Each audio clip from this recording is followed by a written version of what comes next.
작은 서점.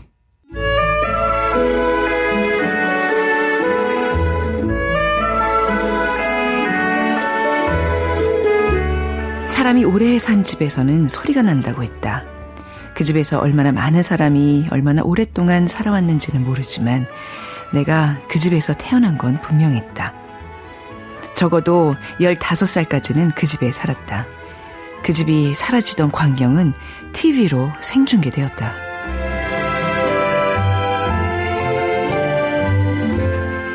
안녕하세요. 작은 서점 아나운서 최현정입니다. 오늘은 최은미 작가의 단편소설 정선의 도입부 문장으로 문을 열었습니다. 주인공의 화자는 성인이 되어 고향인 강원도 정선을 다시 찾아갑니다. 태풍으로 사라진 고향 집터는 이제 여행지로 소비되고 있는데요. 자, 자세한 이야기 장유진의 책갈피 코너에서 살펴보고요. 다도기분들의 책장을 채워드리는 시간, 오늘 이 책도 준비되어 있습니다.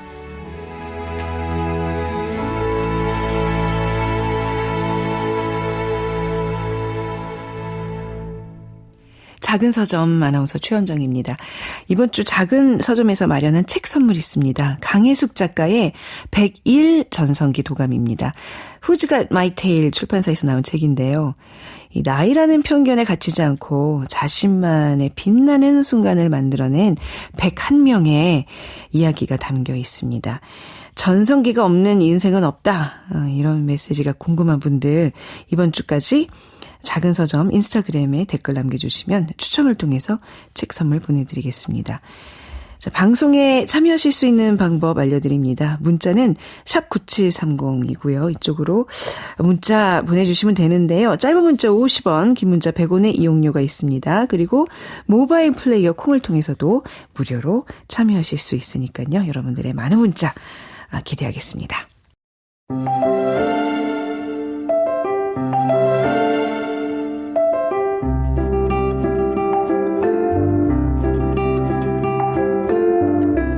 꽃과 잎 사이, 책장과 책장 사이, 사람과 사람 사이 언제든 끼워두세요.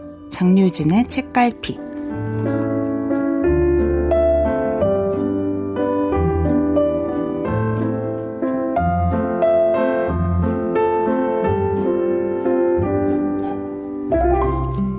네, 장유진의 책갈피, 장유진 작가와 함께하는 시간입니다. 어서 오십시오. 반갑습니다. 네, 자, 오늘 우리 다독이들의 문자 좀 소개를 하고 코너를 시작하겠습니다. 너무 좋아요. 너무 좋아요. 네. 휴대전화 끝자리 9970님, 오늘도 책갈피 들으면 기정긋해요. 유식한 내 친구. 작은 서점, 유식한? 친구해 주셔서 감사하고, 자, 청취율 1등 꼭 하세요 하셨어요. 콩으로 최아람님, 쿠키 같은 색다른 시도 좋아합니다. 다시 듣기 꼭 챙겨드릴게요 하셨는데, 저희가 처음 시도했던 쿠키에 맞아요. 대한 반응을 보여주셔서 너무 감사합니다. 오늘도 있죠? 오늘도 예정되어 있습니다. 네. 반응이 좋아서. 근데 이거 괜찮은 건가요? 쿠키가 더 재밌어요. 그런가? 어떡하지? 어떻게 본방송에 못 내는 게 너무 안타까워요. 본방송도 들으시고, 네. 다시 듣기도 들으시고. 그렇죠, 네. 반응 최고입니다. 네. 자, 책갈피 이 코너 좋아하시는 다독이들에게 오늘 좀 특별한 선물을 준비했는데요. 이거 장유진 작가님이 소개해 주실까요? 네, 지금이 또 청취율 조사 기간이라면서요. 네, 중요한 기간입니다, 네. 저희에게는. 그래서 제가 퀴즈를 하나 내보라는 특명을 받았는데, 제가 다독이 분들을 너무 아끼고 사랑하니까 난이도를 굉장히 낮춰가지고 네. 한번 내봤습니다. 자, 질문 나갑니다, 네. 여러분. 최고의 인기 코너 장유진의 책갈피는 어떤 프로그램에 입주한 코너일까요? 보기도 아주 쉽게 3개만 드릴게요. 1번 작은 책방, 2번 작은 서점, 3번 대형 서점. 이거 헷갈린다. 난이도 조정을 살짝 쉽게 하려고 했는데. 이게 이렇게 얘를 쫙 깔아놓으면 이거 헷갈릴 수 있어요. 그냥 한 번에 맞추라 그러면 맞추겠는데. 네. 자, 근데 다독이 분들은 뭐 저희 애청자시니까 그렇죠. 너무 쉽게 맞추실 수 있겠죠. 네. 정답을 맞추시는 분 가운데서 5분을 추첨해서 온라인 서점에서 책을 구입하실 수 있는 모바일 상품권을 보내드린다고 하니까요. 네. 문자 많이 보내주세요. 네. 문자 샵 9730으로 문자 보내주시면 되고요. 짧은 문자 50원, 긴 문자 100원의 정보 이용료가 부과됩니다. 저희가 이제 다독이들과 소통하는 차원에서 드리는 퀴즈니까 열심히 적극적으로 맞춰주시면 되겠습니다. 그리고 라디오 좀 애청하시는 분들이라면 청취율 조사 기간 얼마나 중요한지 아시잖아요. 그래서 정답 보내주시면서 작은 서점에 대한 응원의 메시지 덧붙여주시면 당첨 확률이 또 확 올라가겠습니다. 그리고 이 기간 동안에는요, 02로 시작되는 번호가 불시에 오는데 스팸이라 생각 마시고 한번 받아주시면 KBS 작은 서점, KBS 1라디오 작은 서점 잘 듣고 있다고 얘기해 주시면 됩니다. 작은 서점 직위 이름이 최원정 아나운서거든요. 뭐 이래저래 설명하면서 이 프로그램 잘 듣고 있다고 꼭 얘기해 주시면 감사하겠습니다. 자, 이제 본격적으로 코너 시작해 보겠습니다. 오늘 살펴볼 작품은요? 네, 오늘 소개해드릴 작품은 최은미 작가님의 따끈따끈한 신간입니다. 소설집 다른 사랑에 실린 단편소설 정선을 소개해드리려고 합니다. 아, 이번에 나온 책이에요? 네, 나온 지 얼마 안 됐습니다. 그랬군요. 도서전에 갔더니 쫙 깔려있던 그 책이었습니다. 최은미 작가에 대해서 먼저 좀 소개를 해주세요. 네, 최은미 작가는 1978년 강원도 인제에서 태어났고, 제가 이 얘기를 왜 하냐면 이게 좀 중요한 것 같아요. 제 생각엔. 이따 네. 말씀드릴게요. 네. 2008년에 현대문학 신인 추천을 통해서 작품 활동을 시작했어요. 이거 되게 많은 소설집을 내셨어요. 너무 아름다운 꿈, 목련 정전, 눈으로 만든 사람, 그리고 장편 소설로는 9번째 파도, 마주 등등을 냈고 상도 되게 많이 받으셨습니다. 네. 뭐 대산문학상, 현대문학상, 김승옥 문학상 대상, 그리고 제가 예전에 말씀드렸던 제가 항상 가장 받고 싶은 상이었던 그 젊은 작가상, 문학동네 젊은 작가상을 무려 3번이나 3번이나 수상을 하셨습니다. 젊은 시절에 샥 받으셨네요, 다. 네, 2014년, 맞습니다. 15년, 17년. 네. 네. 네, 그리고 제가 아까 강원도 인제 이게 제가 중요한 것 같다고 했잖아요. 네. 제 생각에는 장소가 되게 중요한 소설의 출발점으로 작용을 하는 것 같고 이 다른 사랑에 실린 소설들도 마찬가지예요. 네. 그리고 최은미 작가님의 소설에는 강원도가 되게 자주 등장하는 느낌이에요. 네네. 그래서 이번 소설 정선도 강원도 정선이잖아요. 그 정선이고 그리고 여기에 실린 다른 수록작도 뭐 탄광촌 배경이고 뭐 가상의 공간이긴 하지만 왠지 강원도일 것 같은 느낌, 막 눈이 많이 오고 그리고 9번째 파도라는 그 장편 소설이 있는데 그 장편 소설도 되게 재밌는데 그거는 강원도 삼척시를 배경으로 네. 한 척주시라는 공간, 가상의 공간을 배경으로 했는데 딱 강원도 삼척 느낌인 네. 거고 네, 그리고 차기작 역시 지방 소도시를 배경으로 한 어떤 성장 소설을 구상 중이라고 해요. 아, 또 다음 소설의 얘기가 나오고 있어요. 아, 네, 인터뷰로 제가 인터뷰로 열심히 공부하고 왔거든요. 근데 이번 소설집이 5년 만에 나온 거잖아요. 맞아요. 5년 동안 집필하신 거예요? 아니면 뭐 왜 공백 기간이 이렇게 길었죠? 아, 사실 저는 신인이 아닌 경우에는 5년 그렇게 길다고는 맞아요. 생각하지 않아요. 왜냐하면 특히 소설집 같은 경우에는 네. 단편 소설의 모음집이잖아요. 그래서 여러 문예지에 계절별로 하나씩 발표했던 거를 또 모아서 다듬어야 되고 하다 보니까 5년 뭐 짧다고 할 수는 없지만 또 그렇게 길다고는 할 수 없는. 하지만 독자들한테는 너무나 애달프고 긴 시간이죠. 네. 그래서 이번에는 무려 5년 만인데 눈으로 만든 사람 이후에 5년 네. 만이네요. 네. 그래서 근데 제가 이 중에서도 정선을 가져온 이유가 네. 정선 예전에 다른 데서 읽었을 때 이게 너무 재밌고 좋았어요. 좋았고 또 최은미 작가 역시 뭔가 그동안 발표했던 작품 중에 다른 사람들이랑 좀 더 같이 읽고 싶다. 좀 더 같이 읽어주었으면 하고 애정이 가는 작품으로 이 소설을 꼽으신 적이 정선을요? 있습니다. 네. 그렇구나. 근데 장윤 작가께서 그 최은미 작가의 소설을 읽기 전에 약간 뭐 마음의 준비를 하신다고요? 맞습니다. 왜요? 무슨 일이 벌어질지 모르기 너무 때문이에요. 놀랄까봐. 네. 어떤 마음의 준비냐면 네. 뭐 이거는 되게 칭찬인데 솔직히 말씀드리면 내가 오늘 막 되게 기분 산뜻해지고 싶고 네. 막 되게 힐링하고 싶고 이럴 때 읽는 책은 아닙니다. 아니에요. 네. 마음의 준비를 하고 네. 뭘 상상하든 그 이상의 장면이 벌어진다. 왜냐하면은 저는 인간은 누구나 그 내면에 뭔가 남에게 보이기 싫은 징그러운 면이 조금씩 있다고 생각해요. 네네. 저도 마찬가지고 누구나 있다고 생각해요. 그걸 얼마나 조절하면서 사느냐라고 네. 생각을 하는데 그 그거를 표현을 징그럽다고 얘기하니까 확 와닿는데요. 그 징그러운 면을 네. 엄청 잘 포착해서 써요. 그래서 읽다 보면은 어머 얘기가 이상하게 흘러가라든지 어머 인물이 이상한 말을 한다든지 네. 약간 좀 어떨 때는 진짜 미친 것처럼 쓴 소설이라는 생각이 들 때도 있어요. 근데 저는 이거는 예술가한테는 엄청난 칭찬이라고 그렇네요. 생각해요. 저는 그 얘기를 듣고 싶어요.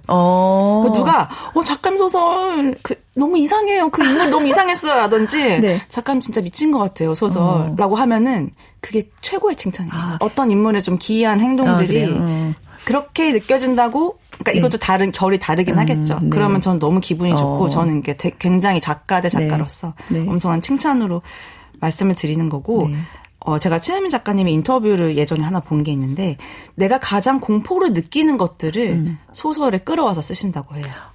그렇군요. 네. 그래서 뭔가 이 소설 최혜민 작가님의 소설이 뭔가 희망을 섣부르게 말하지 않고 네. 근데 그렇다고 해서 또 뭔가 꽉 막힌 그 삶을 또 그냥 인간은 그대로 받아들여야 해. 또 그렇게 또 체면만 하진 않아요.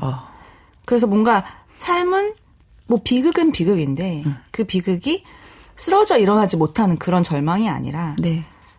어쨌든 그거를 그 속에서 살아나가고 있는 거잖아요. 그래서 너무 절망적이지도 않고 그렇다고 네. 너무 허망하지도 않은 그런 소설입니다. 네. 멀쩡한 여자라고 생각하고 따라갔는데 이야기 흐름을 소설을 덮으면서 제가 할 수 있는 최고의 욕을 하면서 딱 책을 덮었어요. 하면서 그 정도로 재밌는 소설입니다. 오늘 맞아요. 다룰 정선. 자, 어떤 내용일까요? 네, 이게 이 정선이 강원도 정선이에요. 그래서 주인공이 고향이 정선이고 정선을 찾습니다라는 그 광고가 엄청 막 바이럴이 되고 있는 거예요. 정선이를 찾습니다. 네, 정선이를 찾습니다. 네. 그래서 뭔가 운명처럼 이끌리듯 그 정선행 기차를 탑니다. 근데 이 사람에게는 약간 아픈 과거가 있죠. 네. 초반에 우리 아나운서님이 낭독을 해주신 것처럼 정선에 살 때 태풍에 집을 잃은 적이 있어요. 근데 그게 심지어 그 뉴스 하면은 태풍에 막 집 날아가는 거 막 찍히잖아요. 근데 네네. 그게 또 그런 영상 화면이 아시죠? 되게 소중하기 때문에 네. 그 하나가 되게 제대로 된 계속 영상이 반복돼요. 네. 제보가 오면은 그걸 네. 하루 종일 틀잖아요. 맞아요. 그러니까 왜 우리가 태풍이 이제 막 올라올 때 KBS 일라디오에서 이제 재난 방송 그 캠페인성으로 이제 네. 스팟이 나가잖아요. 네. 그때 나오는 화면 중에 하나가 바로 이 주인공의 그렇죠. 집이었다는 거예요. 예를 그러니까 들면. 저는 진짜 이 소설가는 이런 사람 같아요. 그 누군가에게는 하루 종일 반복되는 재난의 현장이고 뉴스 화면이죠.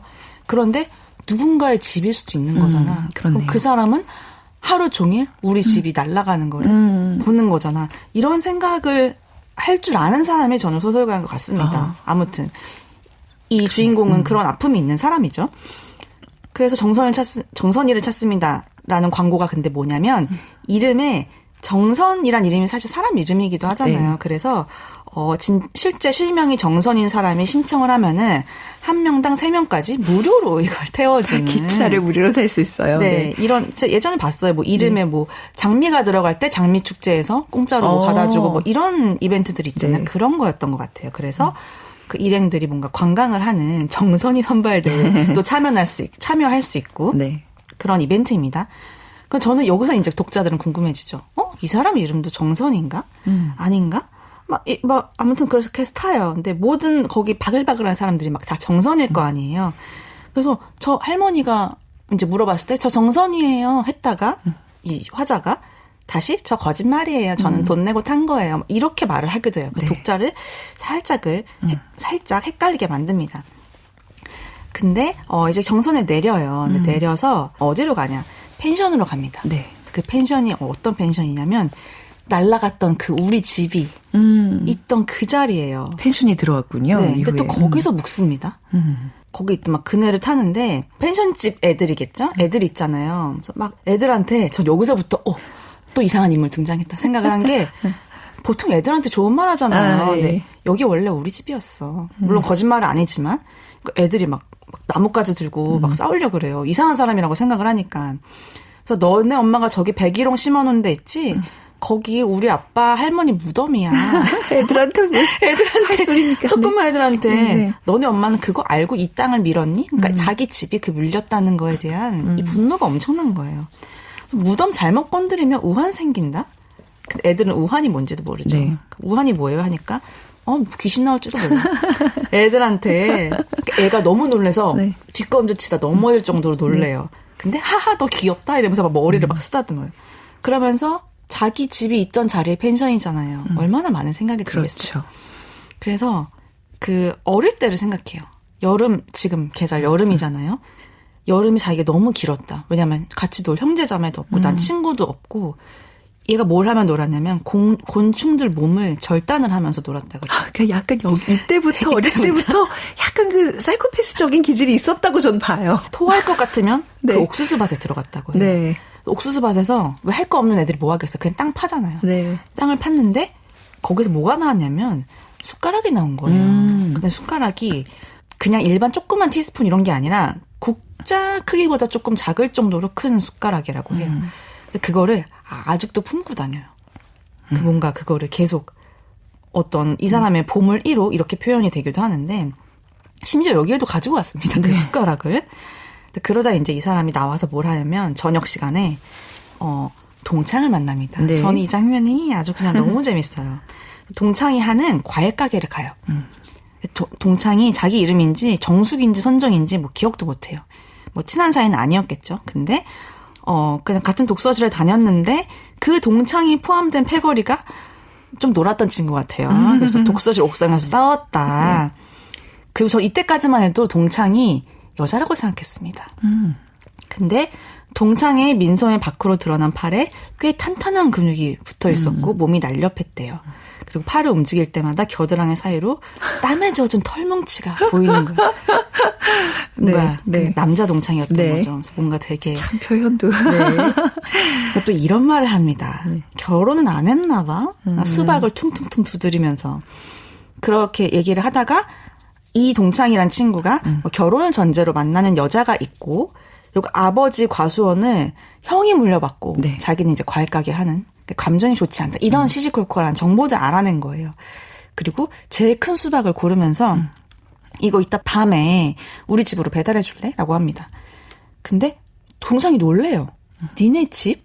니네 집이 여기 있지 않다는 걸 아는데 저는 근데 집이 날아간 그것 때문에 그런 줄 알았어요. 근데 뭔가 또 소문이 있는 거예요. 그 집안에 대한 안 좋은 소문이. 그럼 니네 집이라고 하니까 이 화자가 얘도 우리 집에 대한 소문을 들은 건가? 하면서 긁혀요. 그 말에.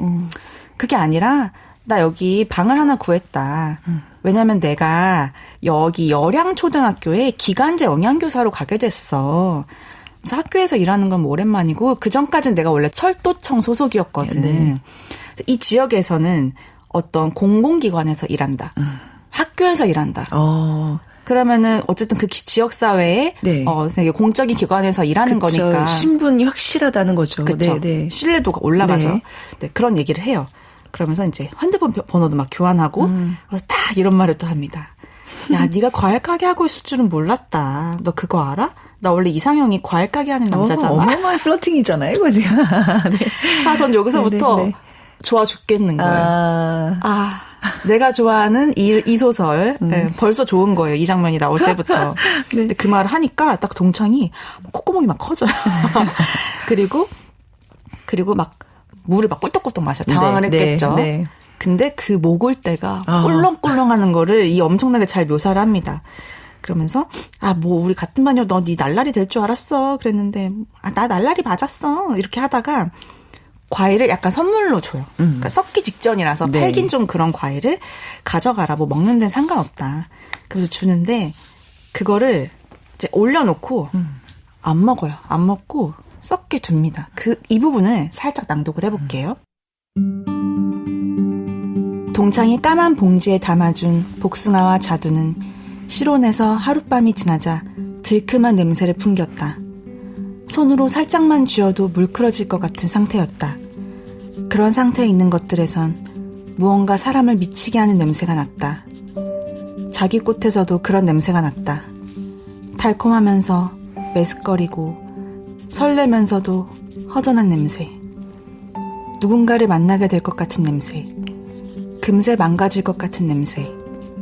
어쩌면 여름 냄새가 대체로 그런 건지도 몰랐다.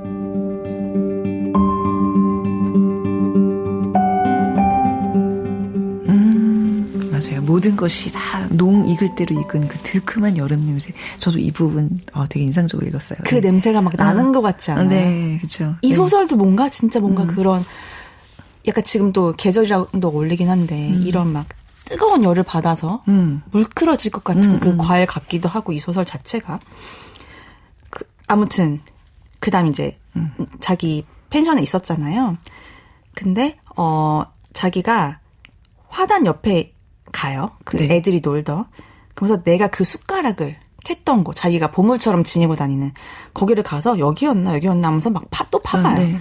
그랬더니 그 펜션집 애가 와가지고 이거 파면 안 된다고. 네. 왜 안 돼? 라고 하니까 본 구역은 매장 문화재가 출토되는 곳으로, 그러니까 여기가 뭔가 문화재가 나오는 곳으로 지정이 된 거예요. 그래서 함부로 하면은 뭐 처벌을 받는다. 그 말인 뜻은 뭐겠어요? 내가 그때 팠던 그 숟가락이 무너질 수도 있다는 거죠. 그렇죠. 그런 거죠. 네. 그러면서 자기가 보물 1호인 그 숟가락을 손에 꼭 쥐고 걸어요. 네. 그러면서 정선 들길을 걷습니다. 이 장면이 또 너무 좋아요. 그래서 이 부분을 낭독을 해볼게요.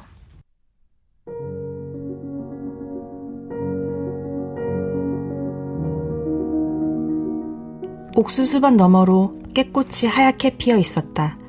고추밭에도 콩밭에도 열매 위로 흰꽃이 피어나 있었다. 어디를 봐도 여름이었다. 그리고 어디를 봐도 정선이라는 이름이 보였다. 차도가 있는 곳으로 내려서자 버스 정류장 한쪽에 보고 싶다 정선아라고 쓰여있는 종이가 보였다. 시내버스도 긴 차체에 보고 싶다 정선아라는 말을 붙이고 달려갔다.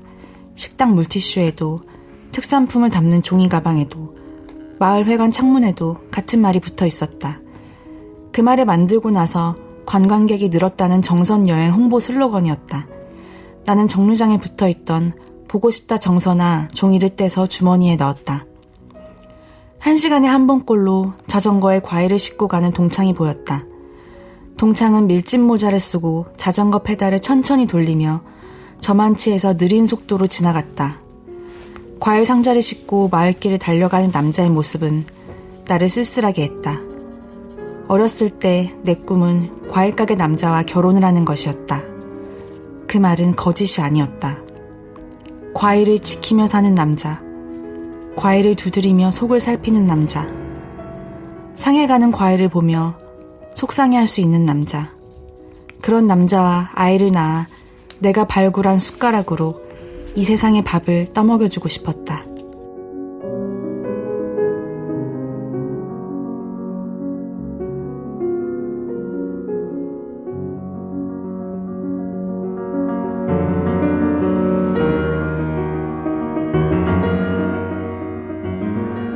그냥 이제 다시 돌아온 고향에서 그렇죠? 자기의 미래를 그냥 상상하는 너무나 예쁜 장면이잖아요, 그냥. 네. 네. 근데 네. 과연 예쁘기만 할지. 네, 낭만적이고 예쁜 장면인데, 야, 이런 걸 이렇게 심어놓은 것도 정말 작가의 장치라고 네. 봅니다. 네. 자기 예전 집에서 팠던 그 숟가락을 쥐고 그 들길을 걸으면서 계속 이런 생각을 해요, 화자가. 이게 우리 집이었으면. 계속 우리 집 옥수수밭이었으면. 계속 그런 생각을 합니다. 그러다가 과일 배달이 끝난 동창이랑 만나서 또 저녁 약속을 잡았어요. 네. 이번에는 자전거가 아니라 또 오토바이를 끌고 옵니다. 그리고 동창이 오토바이에 타요. 이 장면 아무런 묘사도 없었지만 네. 스킨십이 있었을 것 같지 않아요? 그랬겠죠. 네. 오토바이니까. 그 땀에 젖은 네. 그 허리를 감싸 안고 오토바이 타고 그 초가지붕에 있는 식당가로 가서 막 얘기를 해요. 근데 여기에 이제 동창이 화장실 갔다 올 때마다 조금씩 의자를 계속 내 옆으로 오는 거예요. 네. 그리고 막 양념장 같은 거 좋은 식당도 아니었을 거예요. 네. 가져오면서 막 팔을 괜히 스치고 또 맨몸일 거 아니에요. 네. 이제 여름이고 막 하니까. 네. 그리고 동창의 눈이 뻘개요. 네. 이걸 알아봅니다. 얘는 술을 자주 마시는 애구나. 그러면서 저 남자가 자꾸 너 쳐다봐. 막 이런 얘기를 하고 여기서부터 저는 막 너무 징그럽고 좋아서 미치겠는 거예요. 이 장면이. 네. 근데 갑자기 이 화자가 밖에 나가서 급한 전화를 받고 옵니다. 네. 어쩌지 워낙 목이 좋은 자리라 아무래도 계약자가 나섰나 봐라고 합니다. 이게 뭐냐면 그 전에 한 얘기가 있어요. 그래서 만난 거예요, 사실은. 제가 원래 자기가 철도청 소속이었다고 했잖아요. 그래서 그러면 영양사로 일하긴 했지만 코레일 직원들이 하는 얘기를 내가 좀 듣는다. 귀한 정보를 내가 몰래 들었는데 그 하루에서 몇 천에서 몇만이 오는 그 매점 운영권에 자리가 났다. 그래서 이게 뭐 거의 뭐 아파트 공사장 옆에 한밭집처럼 그렇죠. 엄청난 목인데 이거 진짜 비밀인데 그래서 근데 이미 너 말고 너가 고민하는 사이에 다른 계약자가 나선 것 같다. 이렇게 얘기하니까 동창이 막 눈빛이 막 흔들려요. 네. 그러다가 왜냐하면 이 동창은 결혼할 여자가 있잖아요. 안정적이고 쉽겠죠. 그리고 자기는 과수원이 없잖아요. 형만 물려줘가지고. 그래가지고 여기서 근데 이런 말을 합니다. 화자가. 세상에서 제일 쉬운 일이 불안한 사람의 마음을 움직이는 것이었다. 슬프게도 나는 그것을 너무 일찍부터 알고 있었다. 여기서부터 이제 느낌 오죠. 네. 이 여자 사기를 치는 사람이구나. 네. 철도 괜히 난 코레일나 알고 어쩌고 저쩌고 다 뻥이었던 거예요. 그래서 사실 이렇게 해서 돈을 받아요. 근데 그러면 어떻게 해? 빨리 가야 되잖아요. 근데 뭔가 정선이가 보고 싶다는 생각을 계속해요. 왜냐면 보고 싶다 정선아 보고 싶다 정선아 광고 문구가 계속 써 있잖아요. 그래서 그 아라리촌에 가서 막 그 정선 이 이벤트에 참여한 사람들이 막 이렇게 관광하고 막 게임하고 이러는 걸 막 봅니다. 어떤 그림을 보고 이게 혹시 정선이냐 이렇게 묻기도 하고 계속 정선이를 찾습니다. 그러면 내가 아는 어떤 여자 이름이 정선이다 막 이런 말을 하기도 해요. 그러다가 아라리촌 밖으로 딱 나왔는데 아무 소리도 안 들리는데 어떤 소리가 들리냐? 누가 내 이름을 부르는 소리가 들린다. 내 이름은 정선이가 아닌 거예요. 그럼 누군가 뒷덜미를 잡아채요. 다음 장면이 쫙 전환이 되는데 그 동창이 한 대 얻어맞은 거예요. 네. 알고 찾아온 거니까 네네. 빨리 도망갔어야 되는데 야 영양교사? 뭐 철도청? 꼬리가 야, 너무 길었다. 네. 너 사기 전과도 있더라. 너 왜 고향 팔아먹은 XX잖아 이러면서 때립니다. 근데 이게 진짜 너무 무자비하게 때려요. 근데 이미 돈은 자기 계좌에 남아있지 않죠. 동창이 야 나 네 엄마 얘기 들었어. 라고 하면서 너네 엄마 얼굴을 빼다 박았더라. 그리고 나서 네. 어떤 일이 벌어질까요? 네. 제가 스포 방지를 어떤 일이 위해 벌어질까요? 네. 아주 재밌습니다. 웃으면서 정유 작가님이 네. 스포 방지를 위해 이제 네. 결말은 소설을 통해서 확인을 해주시면 좋겠고 또 신간이고 다른 소설들도 되게 좋아요. 그렇죠. 이거 신간이죠. 네. 함부로 이렇게 스포일하면 안 되겠군요. 네. 네. 확인해주시면 좋겠고 쿠키의 이 결말에 대한 이야기를 DJ님과 조금 나눠볼 예정이니까요. 네. 다시 듣기로 들으실 분은 꼭 소설을 다 읽고 나서 네. 뒷부분 쿠키를 들어주셨으면 좋겠습니다. 알겠습니다. 저는 이 정선이라는 곳을 굉장히 좋아하거든요. 정선 그러시구나. 5일장도 여러 번 갔고 어머. 1년에 한 번 정선 태백 이쪽을 이제 갈 일이 있어가지고 네. 차를 항상 몰고 가는데 진짜 아직도 굽이 특히 이제 한밤중에 운전을 하면 이러다가 정말 이거 운전 정신 똑바로 차리지 않으면 큰일 나겠다 싶을 정도로 아직도 굉장히 오지랖 느낌이 들었는데 그렇구나. 저는 기차 타면서 그 정선을 가는 그 묘사하는 부분이 너무너무 좋았거든요. 맞아요. 그래서 그 부분도 좋아요. 다음에 꼭 기차를 타야 되겠다. 그러니까 막 기차가 이제 고도를 올리면서 귀가 먹먹해지고 협곡을 지나면서 막 낭떠러지 같은 그 길을 그 묘사를 보면서 기차 여행이다. 굉장히 낭만적으로 시작을 했거든요. 네. 근데 지금 말씀하신 것처럼 정말 생각하지도 못한 이야기로 얘기가 전개가 되잖아요. 네. 결국 사기를 치기 위해서 고향에 간 거잖아요. 네, 그렇죠. 어쩜 이럴 수가 있죠. 그 이후의 이야기 이제 쿠키를 통해서 저희가 뭐 결말까지는 아니지만 결말에 가까운 이야기 다루도록 하겠습니다. 네. 궁금하신 분들 꼭 다시 듣기 참고해 주시고요. 이 정선을 읽으면서 최은미 작가의 소설이 더 궁금해지더라고요. 그쵸. 대체로 어떤 인물, 어떤 정서를 쭉 다뤄오는 작가인가요? 뭔가 아까 자신이 공포를 느끼는 거를 가져와서 쓴다고 했잖아요. 네. 그래서 뭔가 고통과 상처를 들여다보고 묻는 방식 그런 식으로 이야기를 만들어간다고 이제 직접 말씀하신 적도 있고 네. 그러면서도 결국 타인에게 가 닿으려는 마음 그게 저는 있는 것 같아요. 네. 소설 속에. 네. 이 다른 사랑의 이제 여러 소설들이 있잖아요. 네. 다른 작품들도 재밌어요? 다른 작품도 재밌습니다. 제가 아까 네네. 많은 상을 받으셨다고 했는데 가장 최근에 되게 큰 상을 받으셨어요. 작년에 김승옥 문학상 대상을 네네. 받았거든요.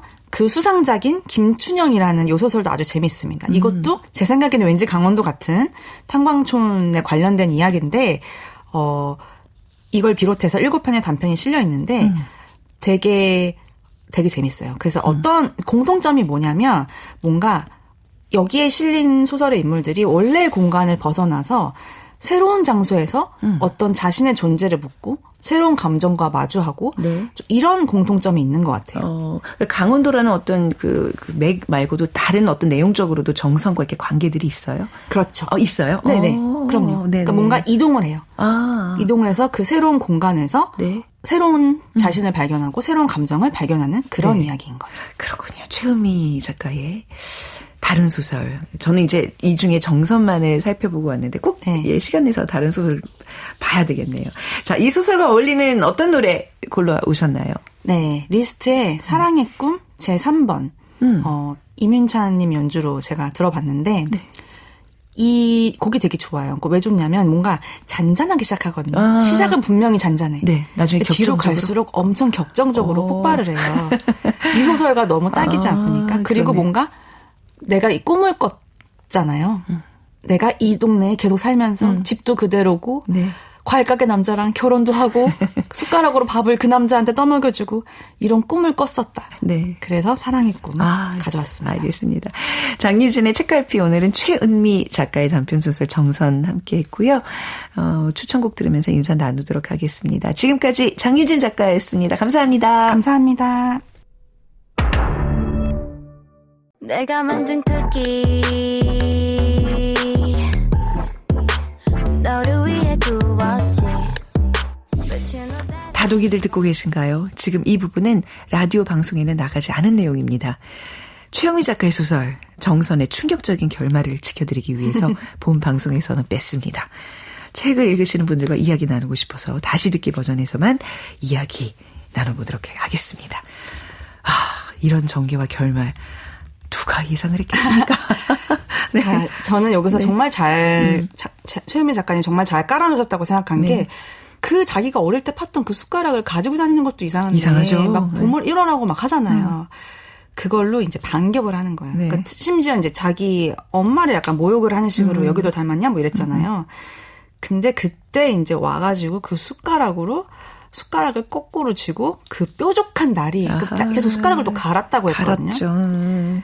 그래서 그거를 완전히 그냥 막 아니 굉장히 그 숟가락을 들고 이걸로 뭐 저 사랑하는 남자랑 결혼을 해서 뭐 떠먹여주고 싶고 굉장히 낭만적인 얘기를 하다가 어떻게 이게 또 범행 도구가 이렇게 갑자기 되면서 끔찍하게 결말을 맺는지 왜 이 여자는 왜 이랬을까요? 아니면 작가는 왜 이렇게 갑자기 반전을 넣었을까요? 반전이죠. 근데 이제 앞에서부터 뭔가 차근차근 깔아놨잖아요. 깔아놓은 것 중에 하나가 그 정선이를 찾습니다. 그래서 계속 뭔가 정선이라는 사람을 알고 있는 듯한 그 뉘앙스를 주잖아요. 그리고 정선을 찾습니다라는 광고를 보고 정선으로 가야겠다는 생각을 한 것도 있고, 그리고 그 아라리촌 관광지에 정선아 보고 싶다가 계속 막 써 있잖아요. 그리고 또 어떤 사람한테 난 정선이란 여자를 알았다. 근데 그 여자가 진짜로 정선 사는 남자를 만나서 정선으로 이제 시집을 갔다. 근데 그 남자의 엄마가 정선이를 되게 싫어했다. 그 정선이 자기 어머니의 이름이었던 거예요. 어머니 이름이구나. 네. 네네. 그리고 구체적으로 나오진 않았지만 그 어머니와 관련한 막 그런 안 좋은 소문들이 있었고, 그리고 정선아 보고 싶다가 사실 자기 엄마가 보고 싶다고 생각했을 수도 있을 것 같아요. 네. 제 생각은 그래요. 그 그네라는 장치도 그네를 타면서 마지막을 장식을 하는데, 그 그네에서도 소설 끝에 주인공이 위성에 막 손을 흔들어 주잖아요. 네. 저는 이런 인물이 너무 좋아요. 매력적이에요. 네. 아이 저도 사람을 너무 막 재밌었어요. 그냥 막 숟가락 범죄예요. 그렇죠. 사기가 진짜 범죄가 두 개다.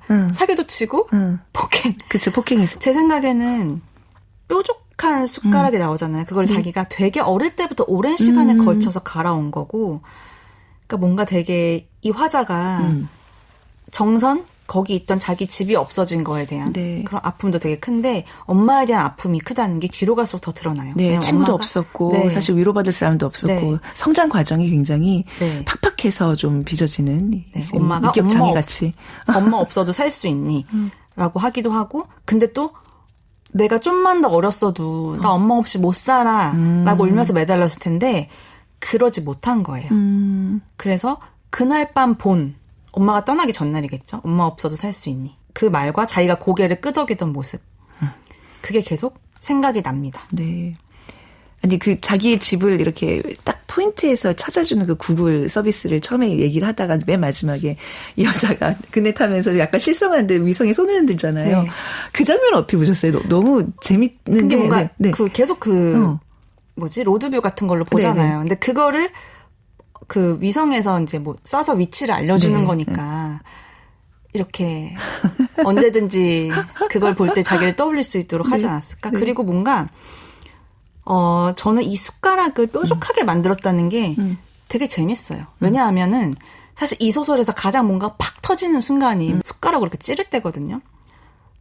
근데 이거를 어릴 때부터 되게 오랜 시간에 걸쳐서 갈아온 거고 이 소설 자체를 뭔가 팍 터트리는 그런 순간이 이 숟가락이라고 해서 작품 내적으로도 외적으로도 이 뾰족함이 되게 중요한 것 같다. 그러니까 예전에 최현민 작가님이 인터뷰에서 슬라임 같은 얘기를 하셨거든요. 그 네. 슬라임 그거를 뾰족한 걸로 찌르면 팍 으스러지잖아요.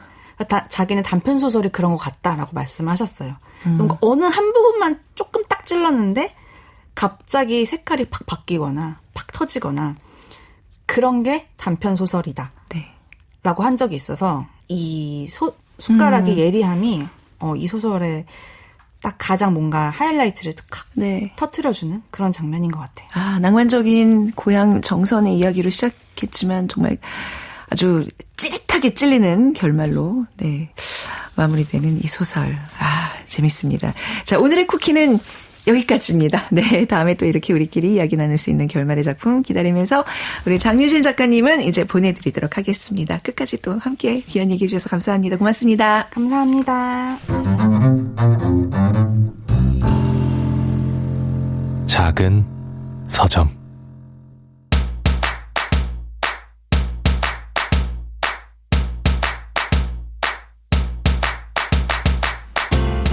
요즘 서점엔 어떤 책이 나오고 있을까요? 작은 서점 지기들의 특별한 큐레이션. 오늘 이 책.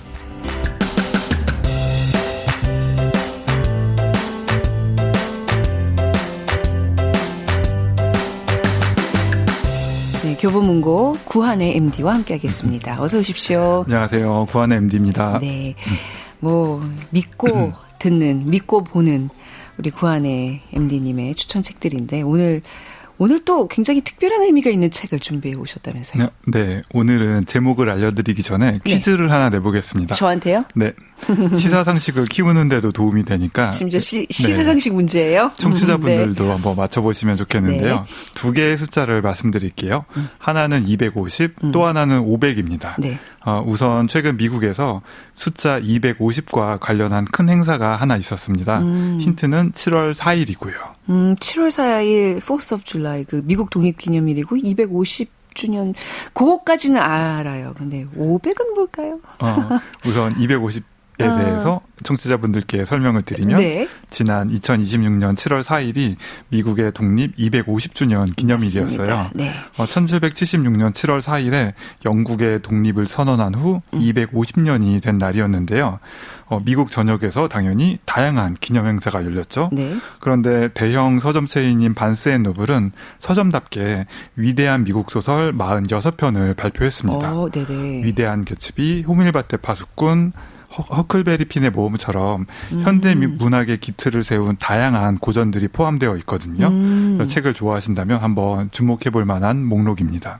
왜 46편을 엄선했죠? 250주년이면 250권을. 그러게요. 저라도 그냥 50편 이렇게 딱 떨어지게 하면 네. 좋았을 것 같았는데 네. 그것보다는 작품을 더 선정하는 데 신경을 썼나 봐요. 네. 뭐 미국에서 250년 동안 발표된 모든 소설 가운데 46편이 엄선이 됐다. 이건 우리가 한 번쯤 그 리스트를 좀 체크해 보면 좋을 것 같은데. 근데 아까 500이란 숫자를 말씀하셔서 제가 갸우뚱거렸는데 그건 뭐예요? 500은요? 방금 말씀드린 위대한 개츠비, 호밀밭의 파수꾼, 허클베리 핀의 모험처럼 이 목록에 포함된 많은 소설들의 공통점이 하나 있습니다. 네. 바로 미음사 세계문학 전집의 한 편으로 우리나라에 소개되었다는 거예요. 네. 이 목록에서 국내에 출간된 33편 중 약 3분의 1이 미음사 세계문학 전집으로 나와 있습니다. 네. 그만큼 뛰어난 고전문학 작품을 꾸준히 우리 독자에게 공급해왔다는 뜻인데요. 이 미음사 세계문학 전집이 지난 6월에 출간 500편을 돌파했습니다. 네. 바로 이것이 숫자 500의 의미입니다. 미음사 세계문학 전집 500편을 이렇게 채우면서 막 언론에도 소개가 많이 됐더라고요. 네. 굉장히 자체적으로도 미음사 주체로 이벤트도 굉장히 많이 있었겠네요. 네, 행사도 많이 있었고요. 예. 그리고 500권 돌파를 축하하면서 출판사 미음사에서 그 기획도서도 여러 권을 출간했어요. 네. 오늘은 그 중에 한 편인 세계문학 전집 이야기를 소개해드리겠습니다. 네. 이 하나의 시리즈가 500편까지 이룰 수 있도록 애썼던 많은 사람들의 추억과 기록을 모은 책입니다. 네. 자, 본격적으로 책 얘기를 나누기 전에 여기서 깜짝 이벤트를 하나 진행하겠습니다. 자, 내용은 우리 구한의 MD님이 소개해 주십니다. 네. 네. 오늘 제가 소개하는 책이 세계문학 전집 이야기잖아요. 네. 그래서 여러분은 어떤 세계문학을 좋아하시는지, 추천하는 작품이 있다면 무엇인지 청취자 문자를 좀 받아보려고 합니다. 저도 책을 소개할 때 참고할 수 있으니까 그렇죠. 굉장히 기대가 되는데요. 추첨을 통해서 5분께 모바일 커피 쿠폰을 선물로 드린다고 하니까요. 많이 참여해 주시면 좋겠습니다. 네. 자, 작은 서점에서 소개했으면 좋겠다. 함께 좀 나누고 싶다 하는 세계 문학 작품 보내주셔도 됩니다. 지금부터 샵 9730으로 문자 주시면 되고요. 짧은 문자 50원, 긴 문자 100원에 정보 이용료가 부과됩니다. KBS 콩을 통해서 무료로 참여하실 수 있습니다. 그리고 청취율 조사 기간에는요. 02로 시작되는 전화가 걸려와요. 받으신 적 있으세요? 네. 저 이거 한번 청취율 조사 한번 해보고 싶어서 네. 오면 다 받았는데 한번 걸렸어요? 그 광고만 많이 오더라고요. 그렇죠. 그래도 네. 조금 인내심을 갖고 받아주시면 감사하겠습니다. 그리고 청취율 조사 요원이 어떤 프로그램 즐겨 들으세요 하면 KBS의 작은 서점 잘 듣고 있다고 말씀해 주시면 됩니다. 작은 책방 아니고요. 큰 서점도 아니고 작은 서점입니다. 자, 이제 책 얘기로 다시 돌아가 보도록 하겠습니다. 세계 문학 전집 이야기 책 지금도 갖고 오셔서 이제 눈앞에 있습니다만 미음사 세계 문학 전집과 비슷한 디자인으로 만들어졌어요. 책 크기도 동일해서 또 시리즈 좋아하시는 분들 좋아하실 것 같은데 500편이면요. 국내에서 가장 큰 세계 문학 전집 시리즈 아닌가요? 그렇죠. 그렇죠. 이 미음사 세계문학 전집 다음으로는 열린 책들 세계문학이 지금 299권까지 나와서 곧 300권을 앞두고 있고요. 네. 문학동네 세계문학 전집도 270권대까지 출간된 상황입니다.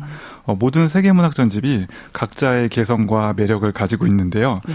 전 국민적으로 인지도가 높고 오랫동안 널리 사랑받은 전집은 아무래도 미음사 세계문학 전집이라고 할 수 있을 것 같습니다. 그러니까 저희 작은 서점에서도 미음사 세계문학 전집 작품 자주 소개해드렸는데 이런 방대한 역사라고 해도 될 것 같아요. 언제부터 그렇죠. 시작됐나요? 책에 따르면 1996년에요. 당시 미음사 편집자였던 이영준 현 한국연구원 원장이 기획안을 꺼냈다고 합니다. 네. 지금은 세계문학 전집이 큰 사랑을 받고 있고 판매량도 굉장히 높은 기획이지만 당시에만 해도 많은 사람들이 반대했다고 해요. 왜냐하면 세계문학 전집이라는 형식은 과거에 일본 출판계가 전통을 만든 것인데 굳이 우리가 모방할 필요가 있나? 이렇게 생각한 거예요. 우리가 이렇게 전집 이런 거 되게 좋아하긴 하잖아요. 또 네. 근데 굳이 총선화 시리즈를 만들지 않더라도 훌륭한 문학 작품을 또 따로따로 출간할 수도 있었을 텐데 말이죠. 그래서 미음사도 내부적으로 추가하고 추가로 논의하고 검토를 거쳤습니다. 네. 그런데 고 박명호 회장님이요. 출판 인생을 처음 시작할 때부터 세계문학 전집을 만들어보는 게 꿈이었다고 해요. 그러셨군요. 그래서 편집위원들과 의견을 나눈 뒤 그러면 한번 진행해 보라고 결정을 내렸습니다. 그래서 1차로 출간할 50여 편의 리스트를 빠르게 정했고요. 1998년 네. 8월에 오비디우스의 변신 이야기가 출간되면서 민음사 세계문학 전집의 긴 역사가 시작되었습니다. 네. 이 민음사 세계문학 전집을 이렇게 새로 시작하면서 편집위원들이 강조한 점이 있었을 것 같은데요. 첫 번째는 무엇보다도 번역입니다. 그렇죠. 저도 번역이 그렇게 중요하죠. 네네. 그래서 민음사 세계문학 전집이 초기부터 내세웠던 기치가 세대마다 문학의 고전은 새로 번역되어야 한다였어요. 민음사 세계문학 전집은 일본어나 영어를 중간에 거치지 않고 그 해당 언어를 그대로 번역하는 원문 번역을 원칙으로 삼았고요. 네. 그리고 오래된 고전 속의 언어를 지금 시대의 감수성에 맞게 옮기기 위해서 애썼습니다. 네. 그리고 번역 다음으로는 저작권 계약을 충실하게 진행했다는 사실을 책에서 여러 차례 강조합니다. 아, 그래요? 그러니까 90년대에는 외국 도서를 뭐 정식 계약 없이 막 출간하는 그런 관행이 굉장히 만연했다면서요? 맞아요. 그 문학 예술적 저작물을 보호하는 네. 베른 협약이라는 게 있거든요. 그렇죠. 베른 협약. 네, 여기에 네. 우리나라가 가입한 게 1996년이에요. 하지만 한동안은 저작권자와 계약을 맺지 않고 네. 그냥 외국 책을 무단으로 출간하는 관행이 남아 있었는데요. 하지만 민음사는 선제적이고 공격적으로 이러한 책들과 정식 계약을 진행을 했습니다. 네. 그러다 보니까 민음사는 원칙을 지키면서 좋은 작품 발굴에 힘쓴다는 명성이 해외 에이전시에도 퍼졌고요. 네. 덕분에 지금은 단독으로 보유한 작품들이 많아져서 이 세계문학 전집의 큰 자산이 되었습니다. 네.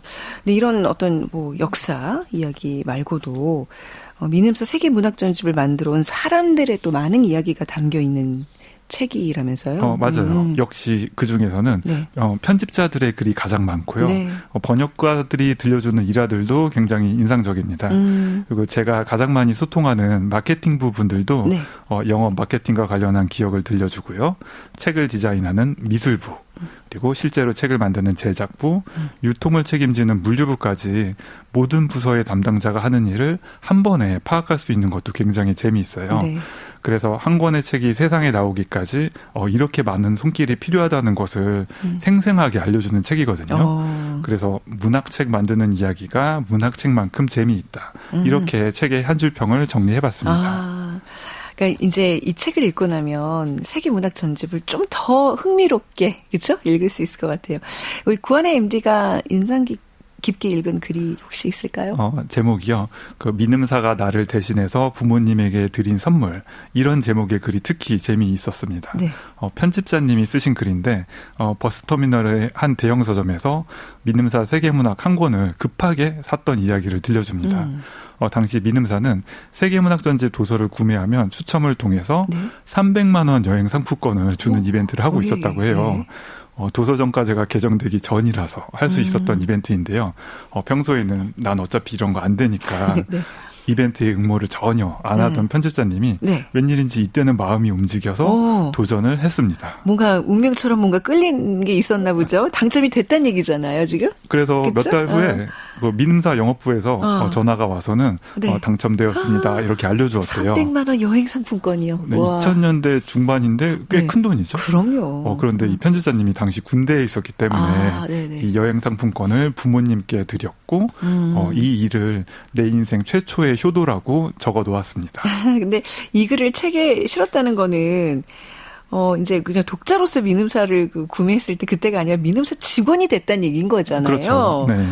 맞아요? 독자에서 이제 직원으로. 네. 여기는 민음사 직원들이 쓴 글을 모아놓은 책이니까요. 그러니까요. 네. 그래서 또 다른 글에서는 이 편집자님이 어떻게 민음사에 입사했는지 그 과정도 들려줍니다. 이 편집자님이 1년에 400권을 읽은 해가 있을 정도로 대학 시절에 책을 정말 열심히 읽었대요. 네. 그래서 편집자가 되기로 결심을 한 건데 가고 싶은 출판사를 고른 조건이 약간 엉뚱하고 독특해요. 무조건 마르그리트 듀라스의 책이 있는 출판사여야 한다는 거예요. 네. 그래서 면접 자리에서도 지원 동기를 묻는 질문에 이렇게 대답했다고 합니다. 민음사에 마르그리트 듀라스의 연인이 있기 때문입니다. 누구신지 약간 감이 오시지 않으시나요? 저희 그 방송에서 이 얘기를 해주셨어요. 진짜 그렇죠. 이분 독특하구나 생각했는데 마르그리트 듀라스의 연인 우리 유상원 편집자님이랑 같이 얘기하면서 이 책 때문에 민음사에 들어왔다고 얘기했는데 그 김민경 편집자 요즘 잘 나가는 우리 김민경 편집자님도 혹시 있어요? 네, 네, 물론 있습니다. 이 책에 실린 글들이요. 네. 모두 개성과 매력이 있는데요. 유상원 편집자님 그리고 김민경 편집자님은 왠지 제가 뵌 분이어서 그런지 글이 굉장히 편안하고 솔직해요. 네. 웃기기도 하고요. 실제로 김민경 편집자님은 어떻게 적었냐면 나는 어렸을 때부터 광대였다.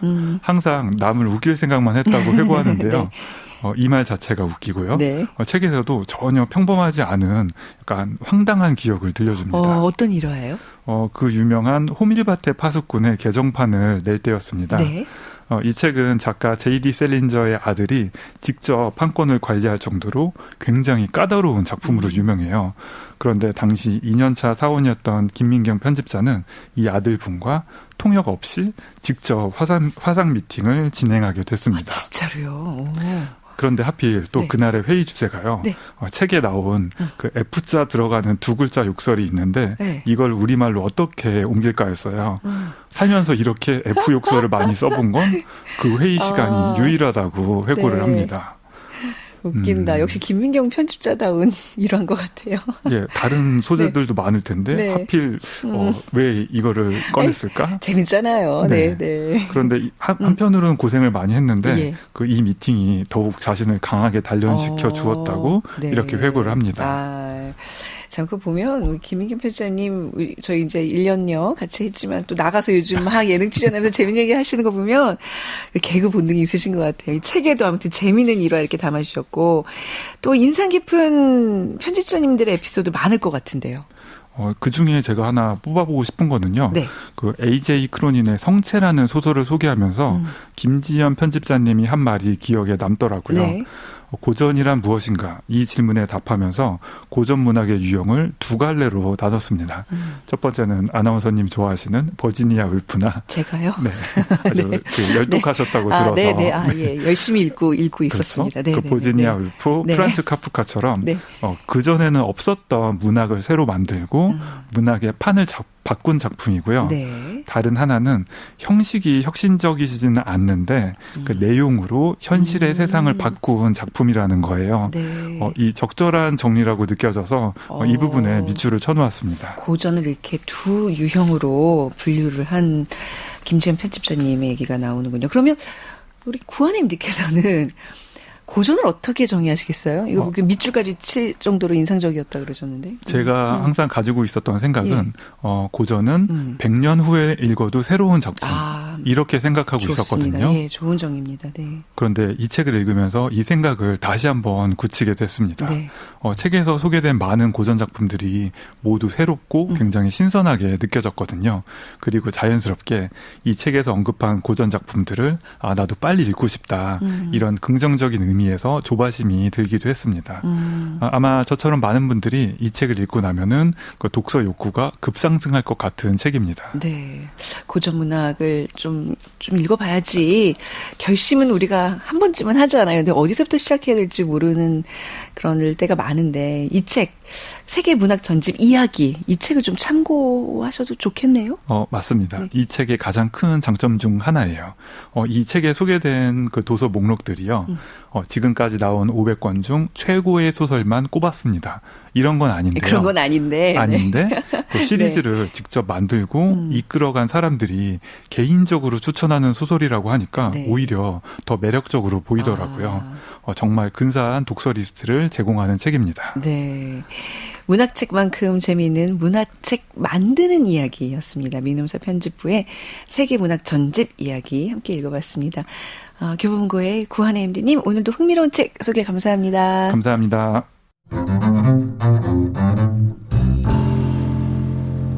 작은 서점. 네, 저희가 준비한 책 선물 여기까지입니다. 오늘 작은 서점 문 닫겠습니다. 지금까지 아나운서 최현정이었습니다. 고맙습니다.